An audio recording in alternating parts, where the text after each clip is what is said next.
नमस्कार दोस्तों, स्वागत है आपका हमारे YouTube channel just about tech में। आज हम बात करेंगे इन्वर्टर और नॉन इन्वर्टर एयर कंडीशनर्स की टेक्नोलॉजी के बारे में और जानेंगे कौन सी टेक्नोलॉजी हमारे लिए बेहतर है। अगर आप हमारे चैनल पर नए हैं तो इसको लाइक और सब्सक्राइब ज़रूर करिएगा। चलिए देखते हैं कि कौन सी टेक्नोलॉजी में क्या डिफरेंस है और कौन सी टेक्नोलॉजी हमारे लिए बेटर है। जो सबसे बड़ा डिफरेंस इन्वर्टर और नॉन इन्वर्टर टेक्नोलॉजी का है वो है करंट कंजम्पशन का। जो नॉन इन्वर्टर एसीज़ होते हैं उनका करंट कंजम्पशन हम इन्वर्टर एसी के मुकाबले बहुत ज़्यादा होता है। जैसा कि आप यहाँ इस ग्राफ में देखेंगे, ये जो इसका पीक बना हुआ है ये इसका स्टार्टिंग करंट है इस कंप्रेसर का। जब कंप्रेसर ये स्टार्ट लेता है तो ये 3 to 5 टाइम्स ज़्यादा करंट लेता है अपने रिक्वायर्ड करंट से, क्योंकि इसको अपनी एक नॉर्मल स्पीड पर आना होता है जो कि रनिंग स्पीड एक कंप्रेसर की होती है। वहीं पे अगर आप इन्वर्टर एसी के कंप्रेसर को देखेंगे तो ये बहुत स्लोली स्टार्ट करता है और जब तक ये अपनी स्पीड अटेन नहीं करता तब तक ये बहुत स्लोली इस करंट को राइज़ कराता है। तो इसमें कोई जर्क या कोई पीक इसमें नहीं मिलता है। तो ये जो दो कारण ये जो कारण दिख रहा है इसकी वजह से ये जो करंट है ये कम लेता है। अब अगर आप इन्वर्टर एसी के ग्राफ को देखेंगे तो ये एक बार जब स्टार्ट होता है तो इसका कंप्रेसर फुल लोड पे चलता है। इसकी स्पीड ये मेंटेन करने के लिए करंट लेता है, लेकिन जब ये रूम टेम्परेचर पे इसका करंट आ जाता है तो ये ट्रिप नहीं करता।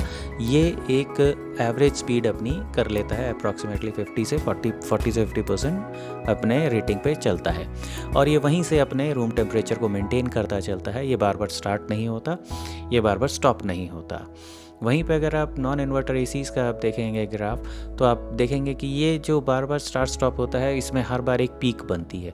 ये जो पीक बनती है ये वो करंट है, ये वो पावर है जो एक कंप्रेसर को चाहिए होती है एक स्पीड को अटेन कराने के लिए। ये जो वेस्टेज है ये पावर की वेस्टेज ही आपके जो मीटर में दिखाई देती है, जिसकी वजह से आपको सब बहुत ज़्यादा बिल आता है इस नॉर्मल एयर कंडीशनर्स का। अब ये जो टेक्नोलॉजी है इन्वर्टर एयर कंडीशनर्स की वो इसी को हटाने की है और इसी से वो आपको बिजली का बिल कम करते हैं। अब अगर आप इन्वर्टर एसी की वर्किंग को देखेंगे या इसकी टेक्नोलॉजी को समझेंगे तो ये बिल्कुल ऐसे ही काम करता है जैसे हमारे घर का इन्वर्टर होता है, इसीलिए इसको इन्वर्टर एसी कहा जाता है।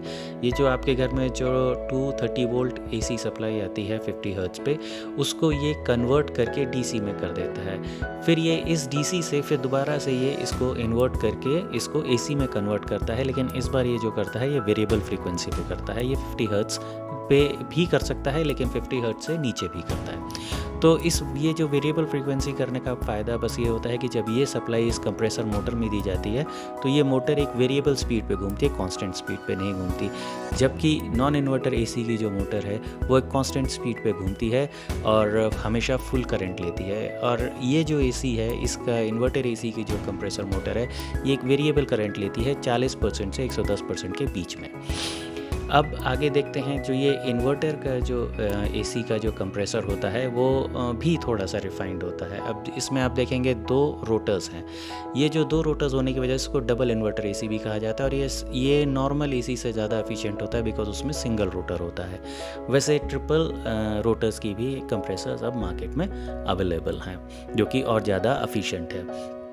अब अगर आप पावर फ्लो देखेंगे इसका जो नॉन इन्वर्टर एसी का तो आपको जब आप देखेंगे कि ये जो पावर है ये जो जब आपका एसी ऑन होता है तो सीधी कंप्रेसर में जाता है बिना किसी फ़िल्टर बिना किसी प्रॉब्लम के, सीधी डायरेक्ट ही कंप्रेसर को फीड की जाती है और उस तरह से ये जो कंप्रेसर है ये अपनी कांस्टेंट स्पीड यानी फुल स्पीड पर चलता है। इसकी स्पीड कोई वेरिएट नहीं करती, जितनी इसकी फुल स्पीड है फुल करंट है वही ये लेता है और इसी वजह से इसकी जो कैपेसिटी होती है फिक्स्ड होती है। जितनी भी कैपेसिटी पे ये बना हुआ है, अगर ये 1.5 टन का एसी है तो ये तकरीबन 1800 वाट का पावर ये कंज्यूम करेगा।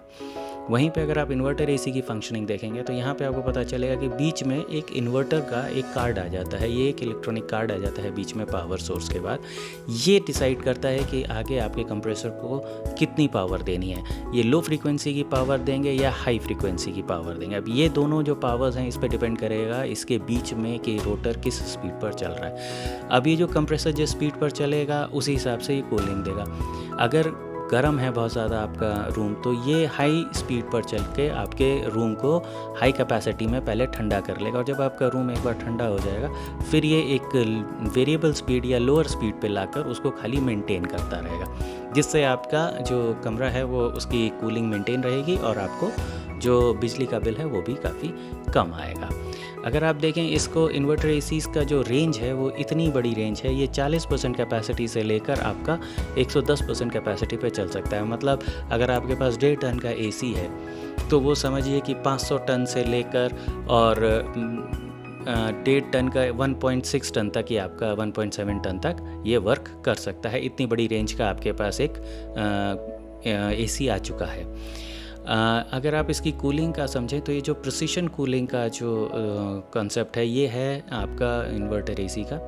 जब आप अपना नॉर्मल एसी का देखते हैं पहले, कि नॉर्मल एसी का जो कूलिंग होती है वो एक पीक से पीक होती है। सपोज़ वो एक हायर टेम्परेचर पे जब आपका रूम टेम्परेचर होता है तो उसको वो सडनली बहुत नीचे ले आता है, और नीचे भी काफ़ी लाने के बाद ये फिर उसको ट्रिप कर जाता है, और ट्रिप करने के बाद फिर आपका कमरा गर्म होने लगता है। जब ये एक फिर टेम्परेचर आ जाता है बहुत ज़्यादा गर्म, तो ये फिर ऑन होकर फिर उसको ठंडा करता है। तो जो आपको जो फीलिंग मिलेगी वो बहुत ज़्यादा गर्म और बहुत ज़्यादा ठंडे के बीच में मिलेगी। लेकिन वहीं पे अगर आप इसको इन्वर्टर एसी को देखेंगे तो इसका जो कूलिंग है वो 0.5 डिग्री तक ही वेरिएट करती है, क्योंकि एक बार ये कूलिंग इसको रूम टेम्परेचर पर आने के बाद ये बहुत कम ही वेरिएट करती है, क्योंकि आपका कंप्रेसर बंद नहीं होता, वो कूलिंग कंस्टेंट कर रहा होता है।